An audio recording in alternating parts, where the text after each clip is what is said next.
notre fierté, de les encourager à rester dans ce siège, d'encourager le président Assimi Goïta, parce qu'il n'a pas perdu la face. C'est ceux qui voulaient l'humilier qui aujourd'hui sont obligés d'aller à Bamako manger du fognon. Donc il n'a pas à rougir. Et nous lui disons que nous l'encourageons et qu'il doit continuer à rester très proche de son peuple.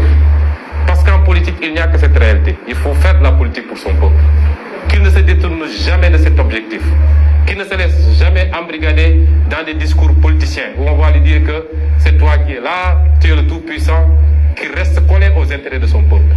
Ils gagneront cette guerre contre la gangrène djihadiste par la grâce de Dieu et par les efforts des Maliens et par les efforts de tous les Africains. Si ce problème n'est pas réglé jusqu'en 2024, nous avons vu que Macky Sall a rapatrié les quelques éléments sénégalais qui étaient là-bas.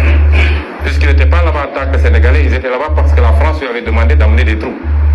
Mais si ce problème n'est pas réglé jusqu'en 2024, si nous sommes élus président de la République, nous dépêcherons des troupes pour soutenir nos frères maliens et en finir avec cette gangrène. Qu'ils tiennent bon et qu'ils restent dans la dignité qu'on connaît.